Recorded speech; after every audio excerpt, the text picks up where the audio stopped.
Okay, wow. 4 blasters. And I still couldn't break that brat's shield? This is getting ridiculous. What even is she? Even Ink wouldn't be able to hold a shield that easily against 4 damn blasters. I'm gonna look further into this girl. Normal POV. After you and Ink got home, the rest of the day went by in a flash. You quickly discovered that your ability is manipulating energy, which explained how you easily throw up a shield and teleport it to Ink. Your bro taught you a new few tactics of defense, just in case you got any ideas. Ink said tomorrow he might even teach you how to open portals. You and Ink decided to end the day with some stargazing. The two of you sit on the flat roof of the skeleton's house staring up at the sky. You sigh happily and lay down and crossing your legs and relaxing. This is interrupted by a wild growl from your stomach. Ink laughs. Hungry? He asks. You nod, slightly embarrassed. Ink gets up from his bed and opens the trapdoor that leads inside. I'll grab you a snack. How about popcorn? Yes! You exclaim. Ink drops down into the house, and you stare back up at the skies. The sky of the duosphere is so colorful compared to the one back in the universe. Compared to the one back in your universe, Gideons. Shades of purple, pink, and even a faint yellow streak across the sky. It's enchanting. Beautiful, isn't it? A voice says from behind you. Ink? You ask nervously, your entire body tense up in its vulnerable position. The response.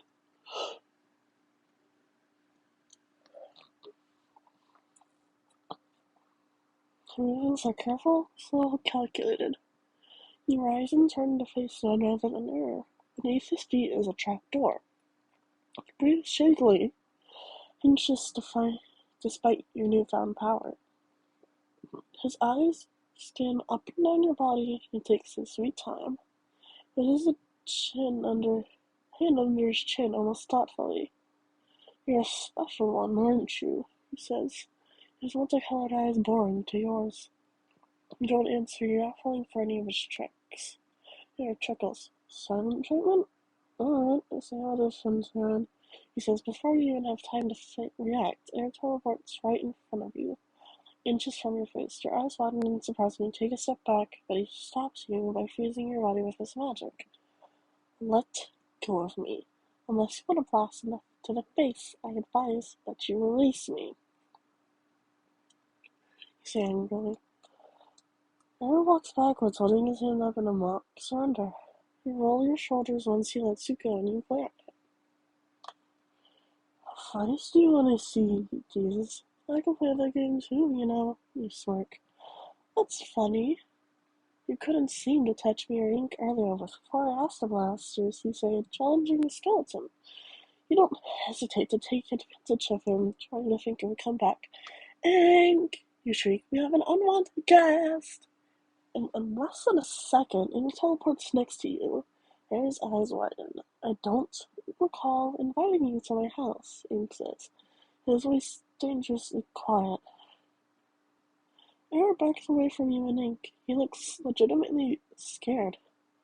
Alright, I'll leave, he says. Harry opens the portal back to the anti-word and Ink turns to you. House, this was a bad mistake. You don't even get a chance to warn Ink before Air stuns him with a beam of magic. Ink! You screech, immediately rushing to his aid. Before you can even ask if he's okay, Air grabs you by the wrists and laughs starkly. You try to pull away, but he doesn't budge. Angry tears form in your eyes. What the hell do you want? You shout, wishing that you could stop the droplets running down your face. Air doesn't see anything. He just places a finger on your forehead. Everything goes dark. Okay.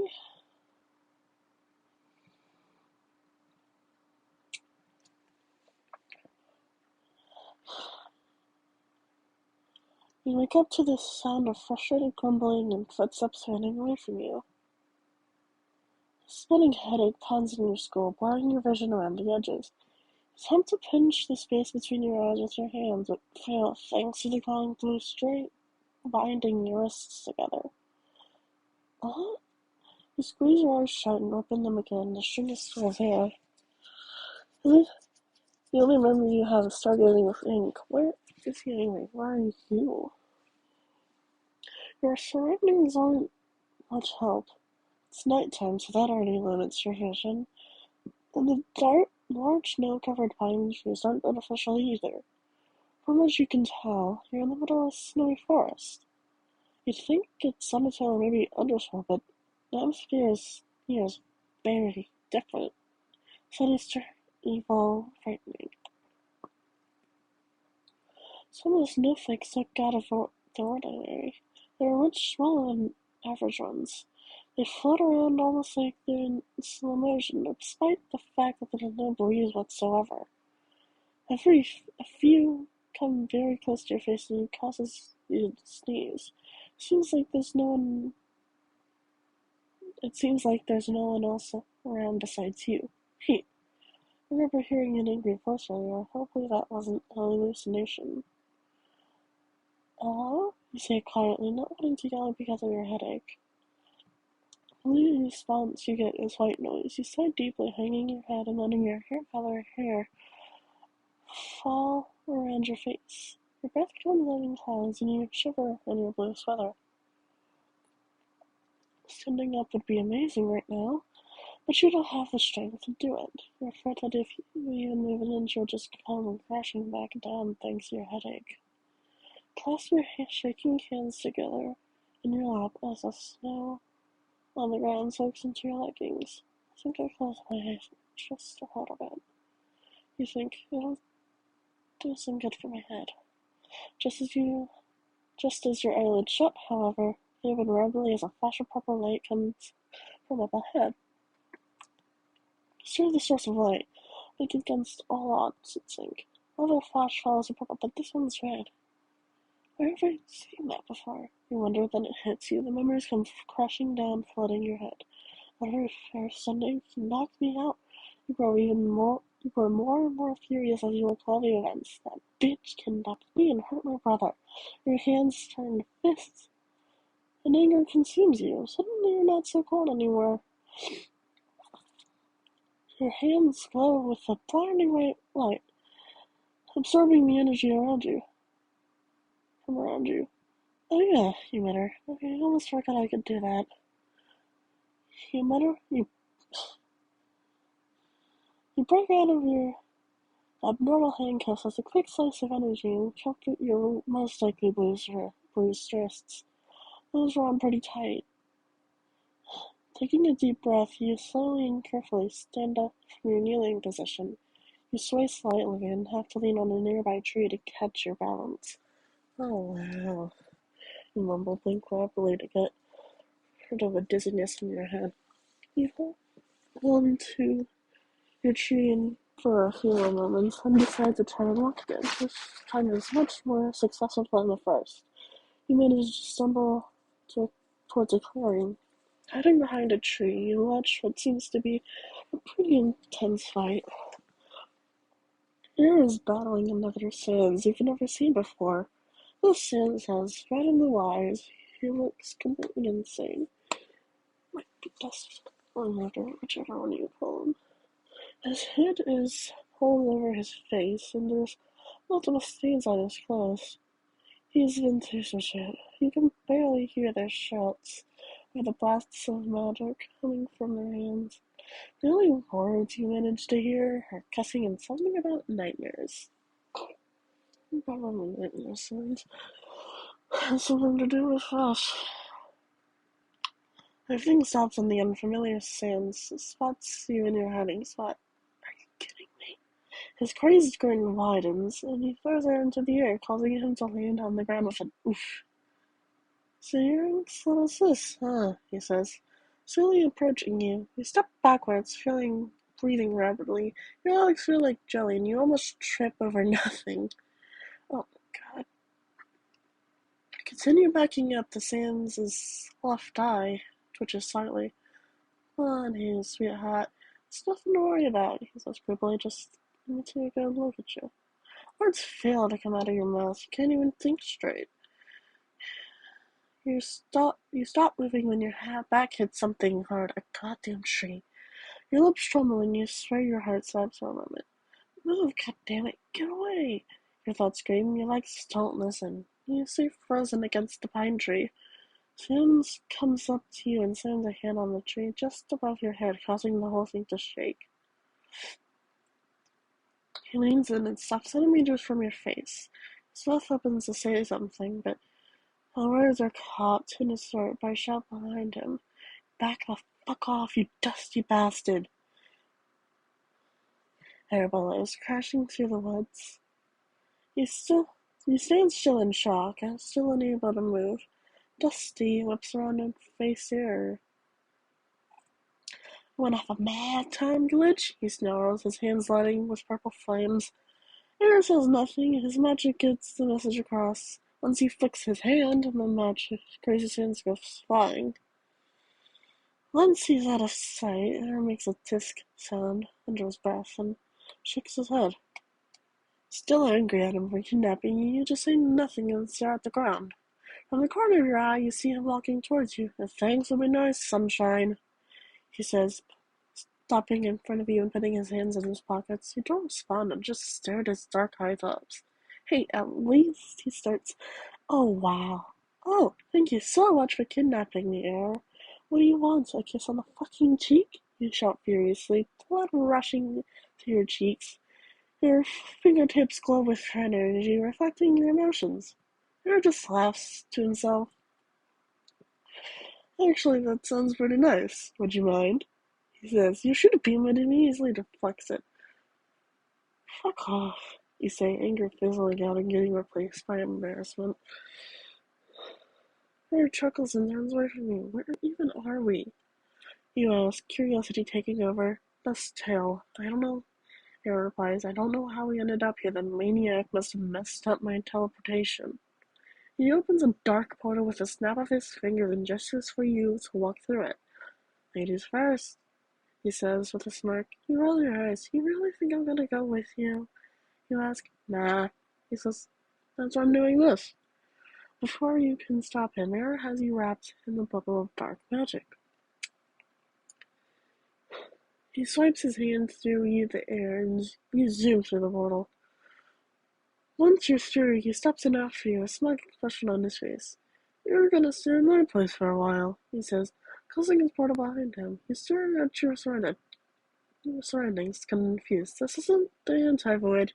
You say, it is. I just modified it to look what I want it to look like. Air says, whatever you say. You reply, as Air floats you towards his front door. I try to think of an escape plan. Anything you can think of works. You never learned how to open portals. How the hell am I gonna get back to ink?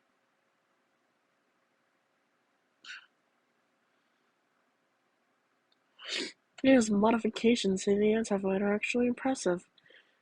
His house is a sleek and modern mansion, complete with a rooftop, patio, and pool. The landscape surrounding his house is similar to an exotic island. Palm trees are scattered all over the place, and lush mountain ranges sit in the distance. If the sky was a chaotic mess of red, black, blue, and yellow, you'd almost say it's nice. It's nothing compared to the doodle share, though. Air drops you off in a bedroom and you're released from your floating prison. The room is furnished with a silver dresser and matching bedside tables. A queen-sized bed sits against the far wall with a dark blue blanket folded neatly on top of it. The walls are painted jet black and the floor is made of concrete. You're edging to attack Air, but doing anything right now would be a risky move. Instead, you glare menacingly at him as he stands in the doorway. You're a real jerk, you know that? You say. Air rolls his eyes. Tell me something tell me something I don't know. He replies. Fuck you. Right back at you. Don't expect any mercy from me when I free myself and kick your ass, you growl. clenching your fists and taking a daring step forward. Bad move. There are steps towards you and towers above you. You're not gonna free yourself, sunshine. Once I'm done figuring out what you are, I'll either destroy your mind so you go insane, or kill you on the spot. Depends on my mood at the time. He says, starkly. You hide your fear, just turn away from him and walk to a nearby window.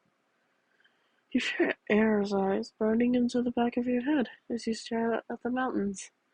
Eventually, he loses interest in that, and you hear the door click shut behind you, and that's when you break down. Oh, stars, this is so bad. This is really bad. You run your fingers through your hair and tears starting to spill from your eyes. I need to lay down, you mutter. You slowly make your way to the bed and collapse into the mattress. Gripping your pillow tightly, you shake the silent sobs. Where's Ink? Did he give up on me? Will I ever see him again? You grit your teeth and attempt to make to keep any sound from escaping your mouth. Damn it, you stutter, squeezing your eyes shut. Your pillow acts as your tissue box as tear runs freely from your eyes. As time passes by, you grow exhausted from crying and eventually fall asleep. You stand in the doodlesphere and relief floods through your body. You're finally home. You zoom inside to create ink, but are met with a horrifying scene. The scene's covered in horror-like black goo with tentacles stands in your kitchen, facing you with a terrifying smile. Ink lays on the ground in front of you, motionless. All the colors have seemed to been drained from its body. No! You shriek, falling to your knees. Scary Sins approaches you, still grinning. He places a hand on each of your shoulders and picks you up to face him without warning. One of his tentacles grabs around your neck, choking you. You grab at your neck, wheezing for air. The Sans just chuckles. We're gonna have a lot of fun, aren't we? He says, ignoring your suffering. Suddenly, a blinding white light causes him to loosen his grip. You drop to the ground, coughing uncontrollably. The last thing you see before waking up is a figure holding a bow and arrow. The arrow's floating in front of you. Don't worry, he says with a kind smile. I'll keep your dreams safe. You bolt up from your bed, a layer of sweat coating your body. You rub your eyes, disoriented from the vivid nightmare. Well, that happened, you mumble. Since the room is pitch black, you ignite your hand with some light energy. You peer around the area, making sure Air isn't standing in the corner, being his creepy self. Once you're positive you're alone, you get out of bed. There's no point in trying to go back to sleep since the nightmare is still on your mind. Decide to walk around and explore a little. You dip the light in your hand just enough so it's hidden from anyone but you, and sneak to your bedroom door. The door is open silently, and you step out into the hallway. Air's room is empty and cold. It lacks the comfort of Ink's place in the dodosphere. Your bare feet make a sound against the concrete floor as you creep slowly down the hall. At the end of the hallway is an open area with a large leather couch and a single lamp. To the right of the couch is a metal bookshelf. You think. I don't know where I like to read. Something hidden in the far corner catches your eye. A ladder. You remember seeing a rooftop patio before going inside and you feel the ladder with joy. It's not stargazing with ink, but it's fresh air. That's all I need. You tiptoe run to the ladder and practically fly up it to the roof. Air pops out of the latch leading to the patio and you smile. It's so serene compared to the uninviting interior. The gentle trickling of the pool reminds you of a waterfall and your favorite place to go when your mind is troubled. It instantly relaxes you and all the tension from earlier leaves your body. Make your way over to the pool and sit on the edge, dipping your feet in. Your legs swing back and forth slowly, sending ripples through the pool and blurring your reflection. You giggle at how funny your face looks in the water. Suddenly a murmuring surface is putting you in trance. You and Blue sit on a talking waterfall, laughing and splashing each other jokingly. Then, then, out of the blue, your friend asks you a question. Do you think Queen Toriel is bad human? You stop and think for a moment. To be honest, Blue, I don't really know what to think. So she's just doing what she thinks is best for her kingdom. We nods thoughtfully. I agree, he says. She may seem very evil, but I believe there's good in everyone. You just have to look a little harder to find it in some people. He smiled warmly. That's so true. It always depends on the perspective. There's always another side to the story. These words echo around your head. There's always another side to every story. You put a hand on your chin and furrow your brow. Your legs stop swinging and you think on your words. All is silent until a certain present materializes behind you. Get off my roof. Well, that's interesting.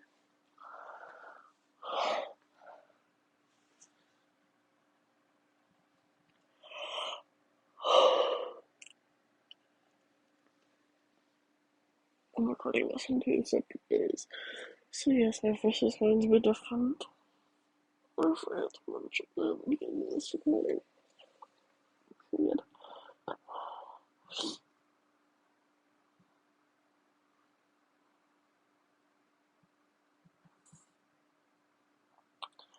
Who stands behind you as you sit vulnerable at the edge of his pool? Are you deaf?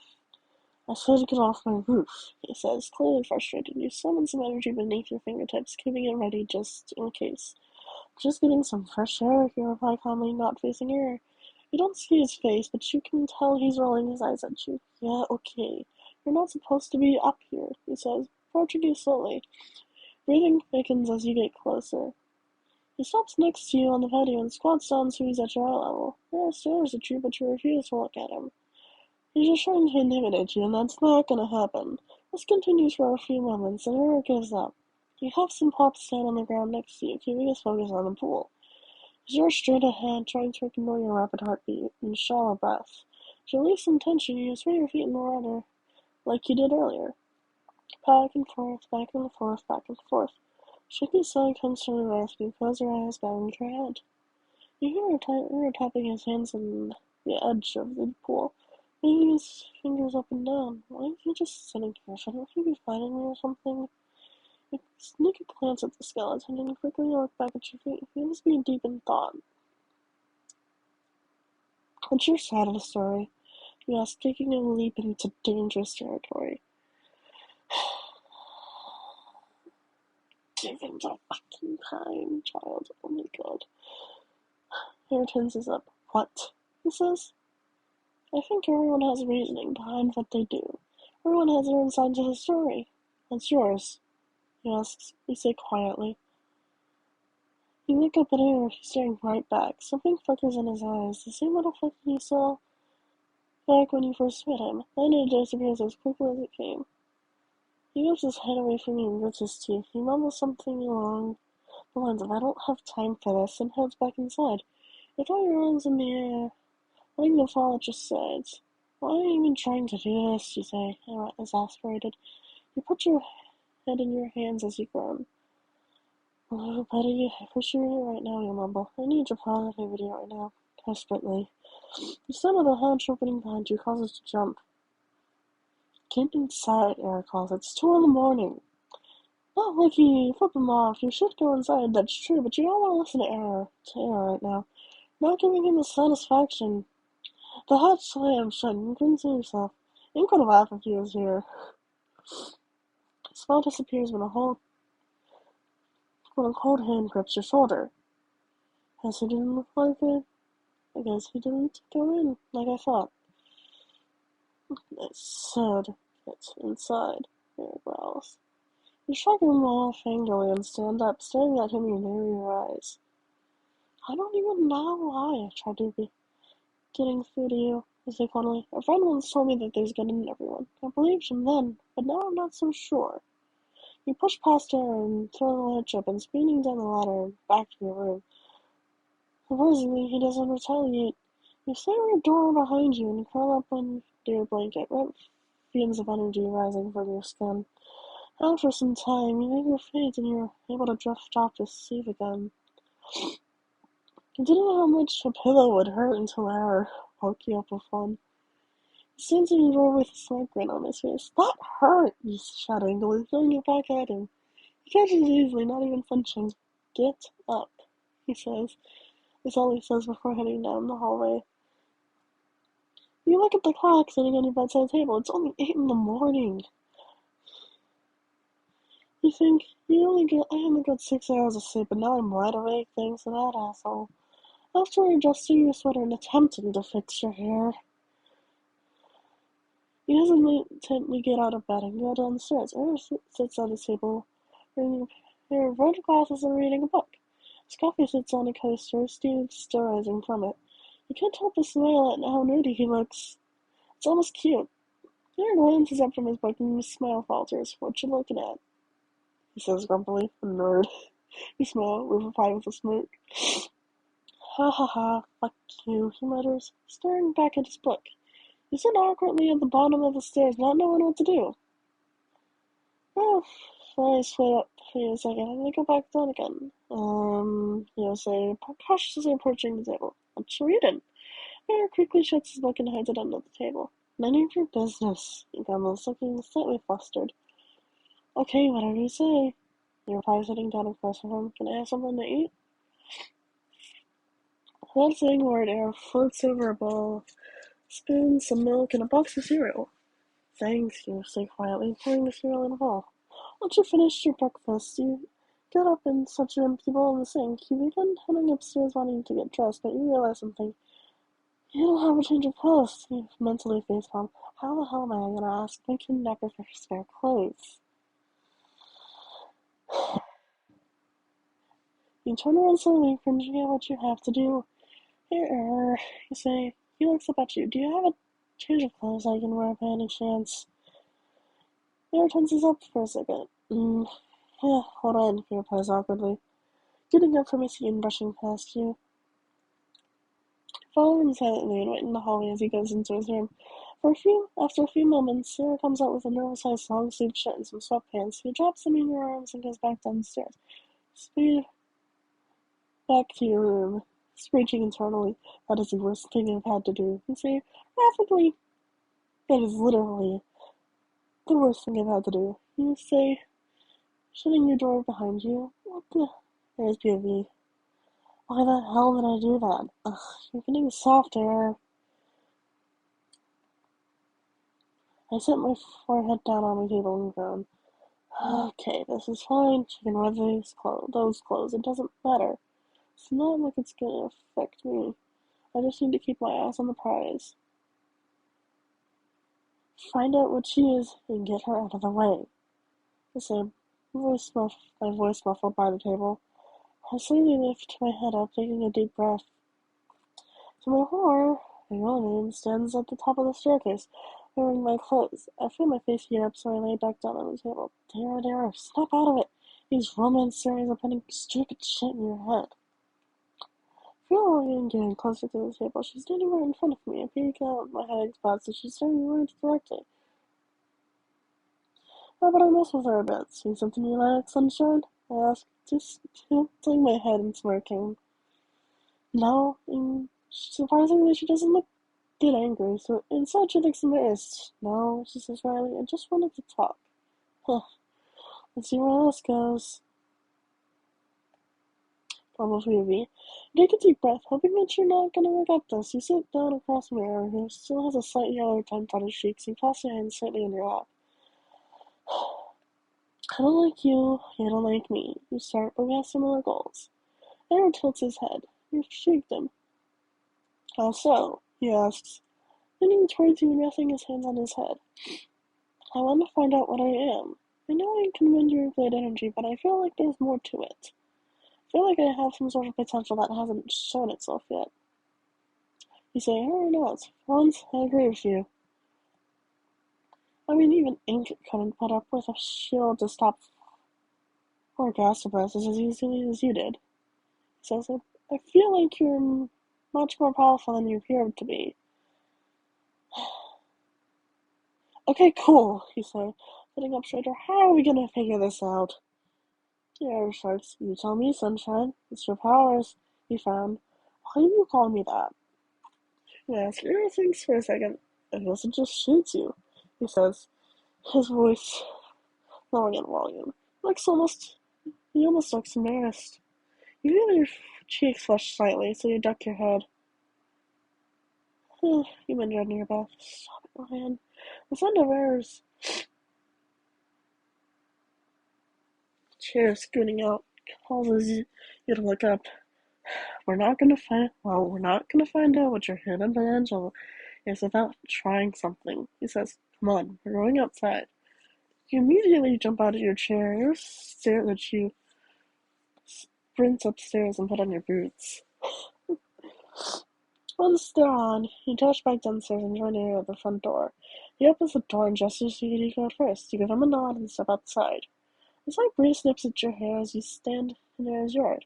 The palm trees switch back and forth, and little bits of sand tumbles across the ground. You sigh deeply, taking it all in. Are you done yet?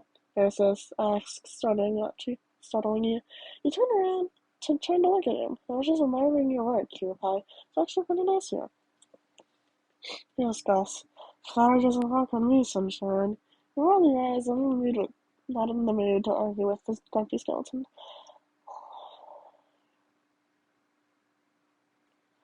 Let's just give it the surface, shall we? You ask me some of the anger you've kept inside you since you got here, and your hands glow with red energy.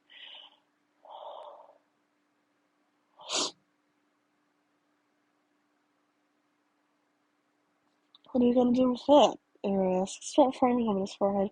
We haven't figured out what you are yet. I'm going to attack you, you say with a smirk. Feel free to fight back, but like you said, I'm more powerful than I appear to be. Aaron gulps and steps back, wiping his forehead. He hides his fear with a classic sans grin. Brilliant. Black gestures materialize on both sides of Aaron, and his pupils disappear. They're replaced with complete redness. You widen your stance and bend your knees, recalling what he taught you. You close your eyes and take a deep breath. Focus on the energy, embrace it. Let it become you. Once you set a target, release everything. Emotions, power, put your soul into it. Blinding red beams explode from your fingertips. You have to dig your heels into the ground to keep from falling backwards. You grit your teeth to keep it controlled. Hammer dodges your attack easily and soars into the air. Blue cords flying from his hands and straight at you. You jump back and throw up a shield, which burns the strings on impact. Arrow charges at your shield and destroys it with 2 acid blasters. Breathing heavily, you create a platform of energy high over your head, and jump over him just as he lands on the ground. Arrow teleports up to meet you, and 1,000 of sharp glowing bones come with him. Eyes widen as they zoom towards you. They're too quick. You begin to panic, not knowing what to do. With no other option. Oh, okay, that sentence sounded weird. With no other option, you jump. You squeeze your eyes shut out of fear. As you fall, you raise your arms to cover your face and tuck your knees into your chest. You need a loss for words and you freeze midair. Your eyes open slowly and you gasp at what you see. White yellow orbs surrounded your body, preventing your lethal bones from getting up to you. You look at your hands, which glow the same color as the sphere around you. In fact, it seems like your entire body is shining with yellow energy. Your hair is now pale yellow as well. It floats around your head, slowly moving up and down. You hear a muffled shout from behind you. Holy shit! Eric exclaims. You drop the orb back to the ground and gently touch down on the sand. So glowing like the sun. Surprisingly, you feel extremely calm. Air, on the other hand, is freaking out. You turned into pure energy? He goes, how is this possible? You hold your hands up to try and calm the guy. This just makes things worse. Oh, God. Air teleports far away from you. Do not touch me, he growls, crossing his arms tightly. As Air recovers from the shock of your transformation, you get an idea. I wonder if I can open a portal now.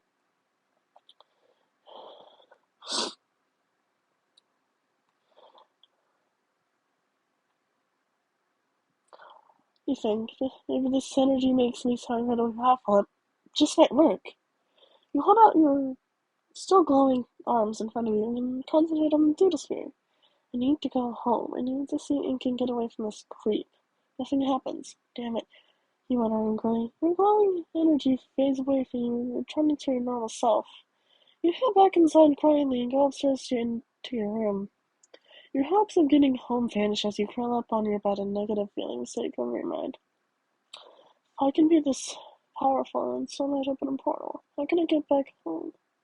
You think out loud. Also, where's Ink? He's able to open a portal into avoiding his life. Why can't he just come get me? Did he give up on me?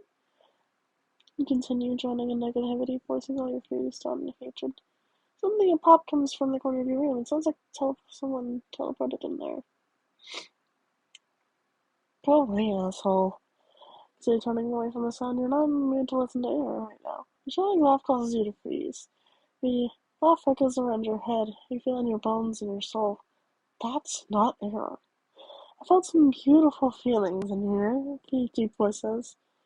So much anger, so much pain. I love it. You whip around to see the skeleton from your nightmare.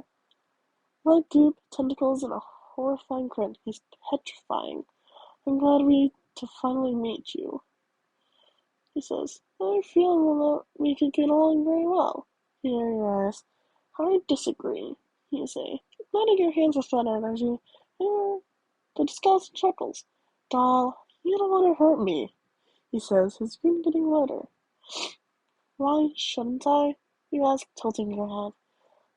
I can get you back home.